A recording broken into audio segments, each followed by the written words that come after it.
Hey guys, it's Momtourage, the podcast about being a mom that thinks that most mom stuff is super boring. So we created our own posse. I'm Ashley. And I'm Carrie, and we are ready to walk you down the red carpet of motherhood. Now it's a real happy new year from us. We know we said it last week, but this week it's real because we're actually back from the new year. We're both wearing our pajamas. I believe Ashley's wearing a new robe. Oh no, it's old. But thank you for noticing. I'm in my pajamas, and I took my kid to school in these. Ay. What a day, guys. It's 10 a.m., Tuesday, January 3rd. I just felt like they need to know that. It's been a struggle bus this morning. First up, we're going to discuss this article. Mentally strong kids have parents who refuse to do these 13 things. I thought it was pretty interesting. And then we're going to continue on that. It's not New Year's resolution. It's a New Year's something else by discussing 12 ways to feel better in 2023, 1 month at a time. And as always, we have hashtag swag bag. But up next, take it away, kiddo. Kicking shit.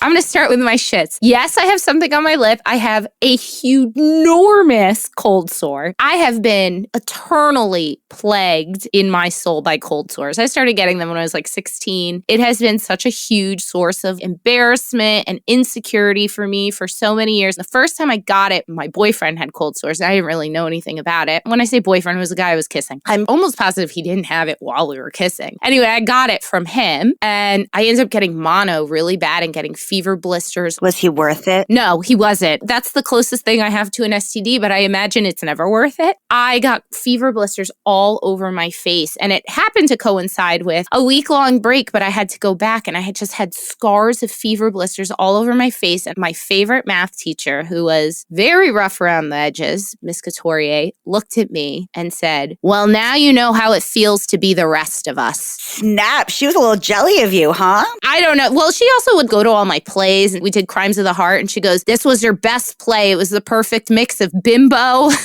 and strong." And I was like, cool. This was your favorite teacher? I respond well to bitches. I don't know what to say. That's why we're friends. That's why I am one myself, I guess. Anyway, this is my cold sore coming out party. I've had 2 back-to-back in this week. Your skin looks amazing, though. Thank you. Over the course of my break, I projectile vomited extensively. I was straight pissing out of my asshole. It was a gastrointestinal nightmare. I had been sick 3 weeks before all of this. I think my gut health is so out of whack that now the reason why I was like, can we record in the morning is because I'm going to Whole Foods after this, and I am doing a 3-day gut reset. This is not to lose weight. This is not a resolution thing. Girl, I'm already on the gut reset. I started it 2 days ago. I got probiotic drinks. I did the athletic greens this morning as my attempt. And I think the cold sore is usually when you have an immune compromised something of some kind. So I swear by lysine, that supplement. I take it every day. so those are my shits. My tits are, I had the best week off. I hardly heard from you. I had my phone on my do not disturb focus the entire week because sometimes talking to you is triggering for me, and then it makes me think about work. I purposely don't talk to you about work. Sometimes I just want to say hello. It just triggers shit. Not to say that you're triggering. You just said that I was triggering. I'm not trying to say that. You can't take it back. It's fine. All I'm trying to say is you make me think about work. Talking to my husband makes me think about household responsibilities, and I love talking to him too.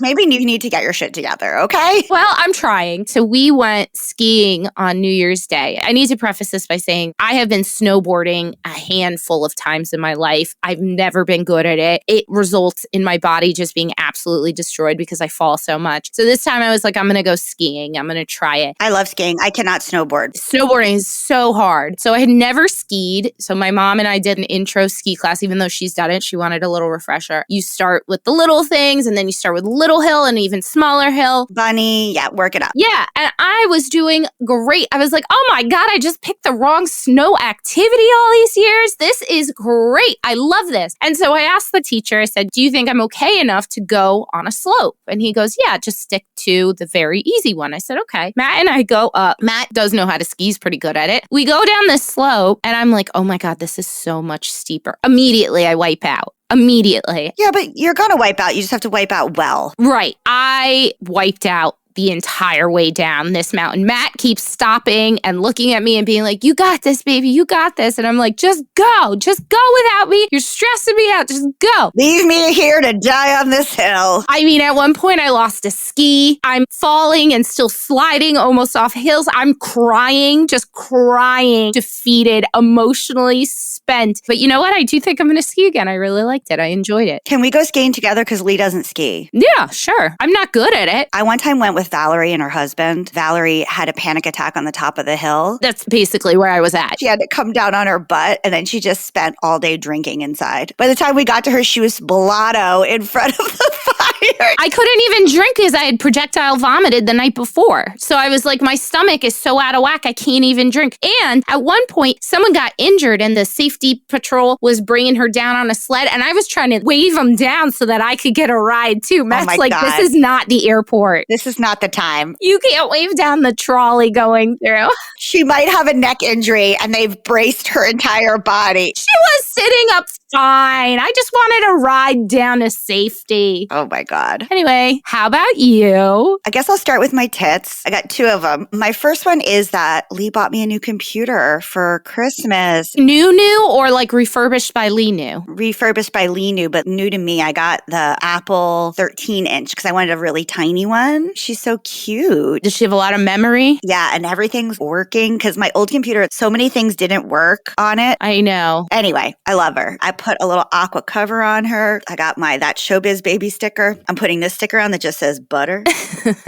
Jill got me that. I'm putting my big Momtourage, my That's Showbiz Baby. I need another big Momtourage. I'll give it to you. So that's the first tit. The second tit is, actually I have three tits. My second tit is that I used to ice skate as a kid. I was like a competitive ice skater. I know that's no shock to anybody. Of course. I took Luna ice skating for the first time and she was pretty good. The bad part was I didn't get to really ice skate myself because I was ice skating with her, but she did really well. I'm really proud of her. That was just the first time. I'm really looking forward to, I think if we go enough times this winter, we'll be able to skate together, which was really exciting. That's what we're trying to do with skiing with Sebastian. Same thing. I want to try to take Luna skiing. I think she'll be good. She's usually pretty good physically. Her biggest problem is that she's like, I already know how to do it. I was like, listen, bitch, calm it down. I feel like that's a kid thing because Sebastian will do that too when I'm just trying to help him with something. He's like, I already know. I'm like, let me teach you how to fall so we don't go to the hospital. I remember telling him like, do you want to take piano lessons? And he was like, I already know how to play piano. And he played and he did not know how to play piano. You're like, kid, you could use some lessons. All the lessons. And then my third mini tit, and then I'll go to my shits, which are hysterical, by the way, if I do say so myself. I love that a week away, nothing has changed. It's the core of who I am. So I spent New Year's Eve, New Year's Day, and yesterday cleaning and organizing things. Oh, that's good. And it is so satisfying. I'm sitting at my desk and it's got a new layout. I redid Luna's drawers. I already took bags of stuff to Goodwill. I was just on a tear. When I'm on a tear, it'll last a bunch of days and then it's gone. Yeah. I kept saying to Lee, like, I got to lean in. I got to ride this. And I did. I have been in this week working on a list on my phone of what we were basically talking about in last week's episode, the things to spend January doing. There are so many fucking things that now I'm almost overwhelmed by the little things I have to do. Well, wait, because we have a segment for that. Okay, good. So my shits, this is a real contemplative 180, 360. I don't know what number I'm talking about. Okay, it's a number. It's a number. So we all know that I've had issues in the past. Which kind specifically? With me going into Petco. Got it. With you never know. I have so many issues. Let me rewind and say the whole family's been off and on sick, not with COVID. We don't even know with what. A mixture of gastro and boogers and a cough. Everybody is just so fucking sick. It comes and goes, and one day one of us will feel better, but the other one will feel worse. I finally got Luna on antibiotics because I was like, she needs to go to school this week, so we got to handle this. But I've been having primarily gastro stuff, not vommy, but feeling like I was going to vom. And also, as I said in a text to my brother, having so much diarrhea that I can taste it in my mouth. Mm-hmm. I was there with you, my friend. For those listeners that haven't listened since the very beginning, the beginning of the pandemic, I got some fish and some snails at Petco. And one of the fish died immediately. They give you the receipt that says if it dies within the first 10 days or whatever, you can bring it back, show the dead fish, and get another fish because it could be their problem. I just love that you have to bring the fish. Yeah, you got to show. I did that. And this pimply kid accused me of not knowing how to take care of fish. And I went off. I was like, I have a baby and I take care of her. I had fish all growing up, so much so that I had a goldfish that was as big that you could eat it. I was flexing to this pimply kid who was accusing me. Who literally could not give a fuck. Right. So I no longer go to Petco because it's triggering. So I went to PetSmart. Slightly better. I have a fish whose eyeball's popping out, and I think he was attacked by another fish. And so I was going to be like, is there some medicine I can put on this fish eye? Do I need to separate them? So I was talking to a different teenager, and this teenager also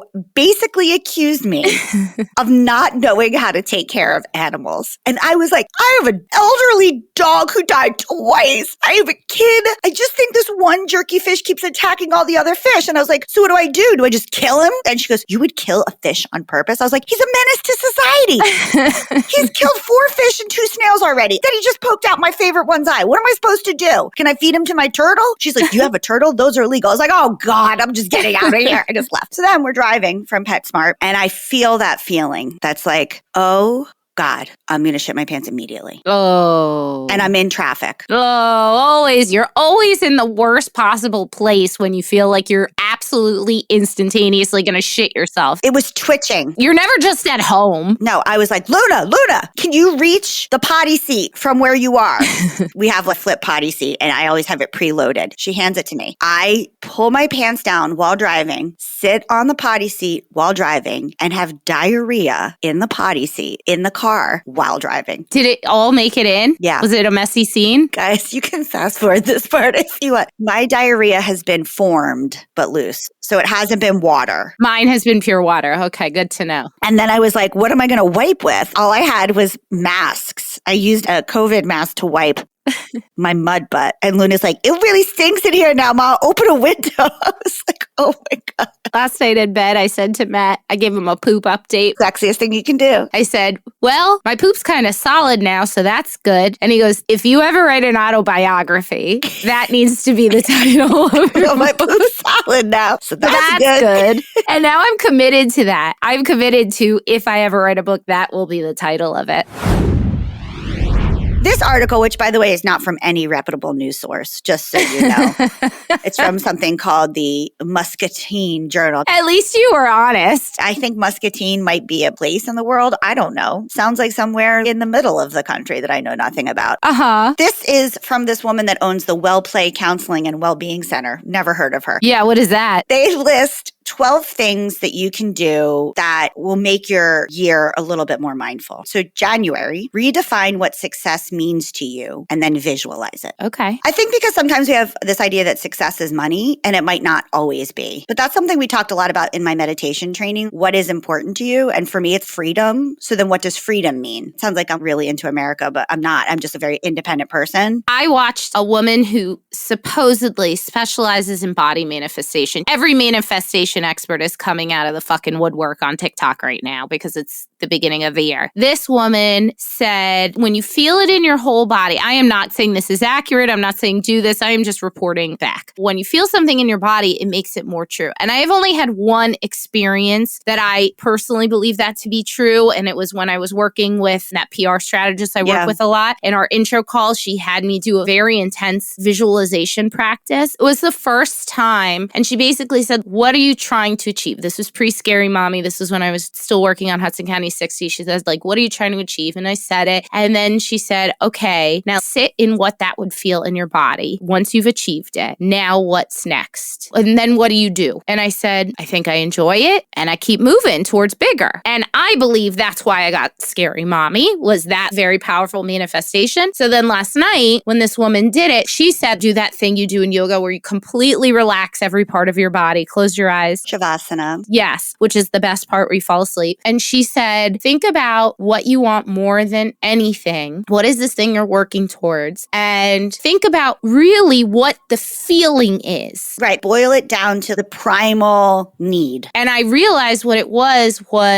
excitement and joy. And then she was like, and then completely surrender your body. Know your body is being held by that feeling. And it did something to my body that I haven't been able to replicate since that time. time. I don't know if that's true. I'm not saying it is, but I do think there's something powerful to that. It could have just been the joy of not shitting water. Whenever I've done that in a meditation, it always boils down to freedom. That feeling of being able to make my own schedule, make my own hours, have enough money and freedom to be like, I'm going on vacation right now. Right. I'm being like, I don't feel like working this week. I'm taking this week off. February, romanticize your daily life, even the small moments. So this is the thing I was talking about just recently on a show. There was that woman that said, try to fall in love with something. This could look like cooking yourself a nourishing meal or going on a daily walk, regardless of how busy. It's just taking time to romanticize the small things in your life. Yeah. March, prioritize rest. Oh, it's my birth month. Daylight savings times right around there. March 12th is kind of when it happens. So prioritize rest as a form of resistance and reparations, the act of resting in a way to push back against grind culture. Okay. April, declutter your space. I already started this. Use spring cleaning to get rid of that sweater, blah, blah, blah, blah, blah. Okay. May, take your workout outdoors. So it's weather starting to get nice. Makes sense. Make it a priority to be in nature. June, take that solo trip you've been dreaming about, girl. There's no solo trips. I don't know what you're talking about. Solo trips don't really seem that interesting to me other than like one night at a hotel away. I love solo trips, as I would. July, cultivate a new friendship. That's a solid no for Ashley. That is a solid no. Solid no, I'm good. My dance card is full. Thank you. August, reclaim an old hobby or pick up a new one. Well, you know, we love a hobby. Yes. As someone who may be ADHD, I'm all about hobbies. Not finishing them, starting them. Love it. September, upgrade your routines. So are your old routines no longer serving you? Try to figure out ones that do and upgrade them to make them more sexy to you, like more wanting to do them. Okay. October, implement a gratitude practice. Why so late in the year? I think they're relating it to the holidays. I don't know. Okay. November, do something nice for someone else. Just once in November. December, avoid feeling financially and physically drained. Well, good luck with that. Now, that's all she wrote, folks. But I saw on TikTok, so obviously a more reputable source, this guy that called himself a male witch. Isn't that just a warlock or a wizard? What's the difference between a wizard and a warlock? I don't know. Warlock seems like he's the head of the wizards. Do I need to look this up? Nah, I'm not that interested. Hold on. We need to know now. Warlock is the dark embodiment of magic, while a wizard is seen as good. Okay. So the wizard was saying that instead of doing what Miss Muskegee Journal or whatever said, think of it as moon phases. Oh, yes, I saw this one. Because he's like, you can get overwhelmed with trying to work on all the things. He says to sync it up to the solstices and think of it as a new overarching theme. I think we should do that for Momtourage. I need it broken down more because it's so outside of the way my mind works. It's almost like, it makes me feel like that. We like really focus on Momtourage collabs for one. And then with another one, focus on brand outreach. I like that idea because it's like intense focus for a finite amount of time. Or maybe it's broader than that. Maybe it's like one is growth and the next is publicity or something that's a little more vague. This journal, Muskegee Journal, whatever, I've now given it another name. I like that it's digestible and finite. Boundaries like that work really well for me. So that's why I like that article. Oh, good. I liked it.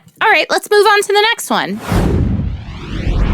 This next article comes from Motherly, a more reputable site. Yes, slightly. The article is titled, Mentally Strong Kids Have Parents Who Refuse to Do These 13 Things. A strong mental muscle is the key to helping kids reach their greatest potential in life. Number 1, condoning a victim mentality. This is like a staple in my life. I was never allowed to sit there and think, woe is me in my life ever. My mom was always very much like, put on your big girl pants. Yep. And figure this out. This is not a woe is me. Yeah, your mom is not a woe is me kind of lady. No, I understand where she's coming from. You have a choice in your life. You can sit there and feel bad for yourself, or you can fight tooth and nail to make shit better for yourself, which is what she has done her entire life. So I get it. Parenting out of guilt. That's triggering, I think, for all of us. My dad was the king of parenting out of guilt. I could never trust when he did something nice because it never felt like a clean transaction. It felt like he was doing it out of guilt. Yes. So you want to avoid things like, if you loved me, you'd do this for me. Oof. Or any kind of guilting your kids. It makes perfect sense. So don't guilt your kids. Be direct with things. It makes me very conscious of the words that I choose when talking to Sebastian about something. Number 3, make kids the center of the universe. Well, let me tell you, as an only child, born an only child, raising an an only child, Carrie, I'd love to hear what you have to say about this. Although I was the center of my parents' world in that they always knew what I was doing, I was the center of their attention, they never led me to believe that everything in the world should be about me. No, it goes back to that all kids don't get trophies. Exactly. I grew up in a house with so many people and family members that it was never really about me. Right. It was, but it wasn't. Everyone was there to go see your shows. Right. But on your daily basis, it was not everything is Carrie. No. This goes back to a Momtourage ethos. One of the reasons that we believe that women should continue to work towards their goals, their aspirations, their dreams is because at some point your kid, and it's flipped on its head, it's seen a different way, but one day your kid is going to have to go live their life. You want to model what it is. Sometimes I say to Luna, hey, mommy needs some space and some time. It can't always be you getting to do these things before I'm going to have my cup of coffee. I'm going to do these things. It's important that you see that you have to take care of yourself too. Yep, 100%. Number 4, allowing fear to dictate choices. Well, that's a big one. So they said, although keeping your kids inside a protective bubble will spare you a lot of anxiety, playing it too safe teaches your child that fear must be avoided at all times. That's why my mom pushed me down a hill on a bicycle to teach me how to ride a bike. Your mom did so many things. Bloody Mary. You know what, though? I'm not that scared. I mean, I'm scared of things like getting lost in space. That's my big fear, and going to jail. 2 things that probably aren't going to happen in my life. I feel like the going to jail part, that was your 20s. You slid by. And even then, I was too scared of that shit. I wasn't doing anything too bad. Number 5, giving their kids power over them. Oof, I hate it when I see it. What do you mean? Having the kids have power? Things like letting them dictate what you eat for dinner or where the family goes on vacation. Luna is fighting us tooth and nail on that one. She's like, I want to go to this restaurant. I'm like, I don't want to go to that restaurant. Or she'll be like, we're doing this. And I'm like, kid, you're not the boss. Yeah. I have so much pushback, but that's a big one. I think that's normal. At this age, they're like super testing their boundaries, especially around 4. I feel like Sebastian was really testing his boundaries even more so. Just keep it up, man. Yeah. Number 6, expecting perfection.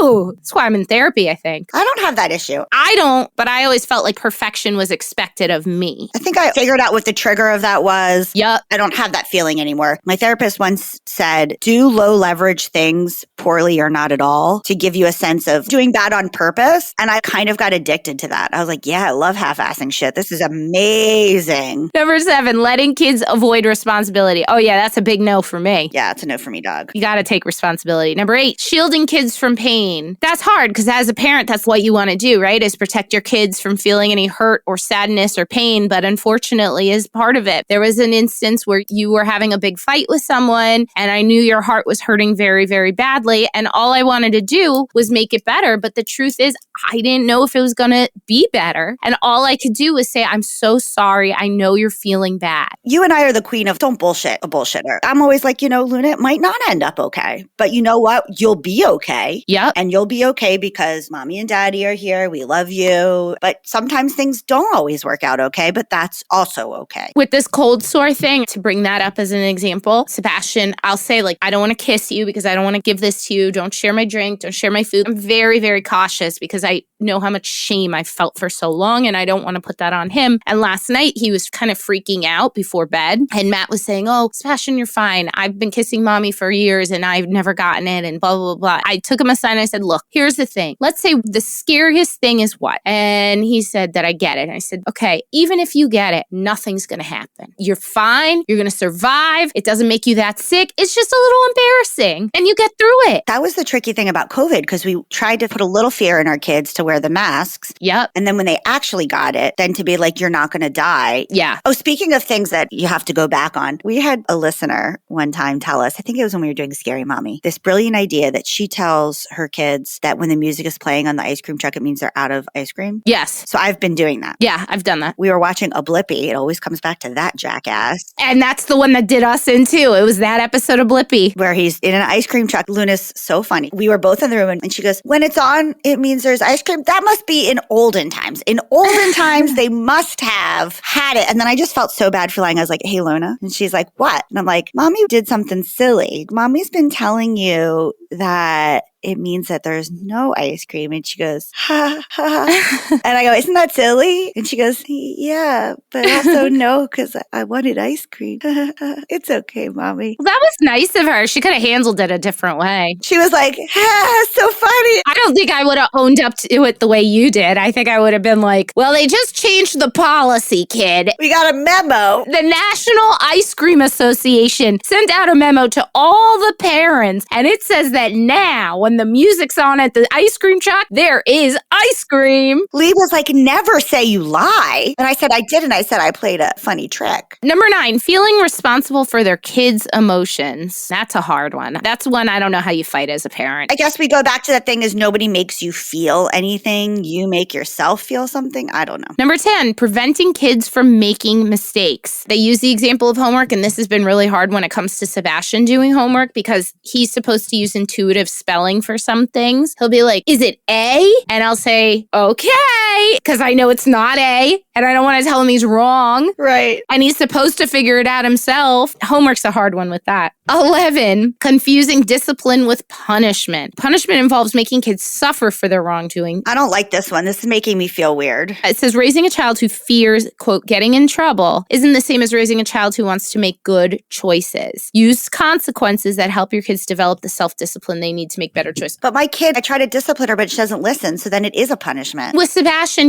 we have you can curse around mommy especially, as long as you only use it at appropriate times, not inappropriate times. And he knows inappropriate times are school and definitely around daddy's parents, around Pops and Meow. And when Pops was here, Pops was like messing with him and he said something like, you're so fucking stupid to Pops. And Pops didn't say anything. I got really upset and I had a whole talk with him and I said, now you don't get to say grown-up words. You've lost the privilege. This is the second time you've done it and you're no longer allowed to curse for a very long time because you showed mommy that you're not able to handle it. So now I just think you can't handle it. He was crying. I'm so sorry. And he goes, why aren't you more upset with me? And I said, at the end of the day, you didn't hurt anybody really bad. You just did what I asked you not to do. We no longer get to have fun with this silliness. And you just lost your ability to do it. But you didn't hurt me. It just sucks. And you know what? He hasn't cursed. So I don't know. That kind of shit works better with your kid than mine. My kid's like, I don't care. Bye. Well, there's that Scorpio for you. 12, taking shortcuts to avoid discomfort. Yeah, I don't believe in that. And losing sight of their values. So many parents aren't instilling the values they hold dear in their children. Instead, they're so wrapped up in the day-to-day chaos of life that they forget to look at the bigger picture. That I actually think is very hard. All of this is really, not to brag, the Buddhist or the mindful way to raise a child is to say there will be suffering, is to teach children how to handle disappointment, handle failure, handle sadness, handle all those things. That would make resilience in a kid, is to teach them how to handle these things instead of trying to avoid them. Yeah. That's the mindful or Buddhist way, is to say, can we befriend quote unquote negative feelings so that they're no longer negative? It's just emotional flexibility. Well, there you have it, guys. That's how you can get your kids to not be little wusses, I guess. Kids aren't fucking pussies. Yep, pretty much. Although pussies are tough, man.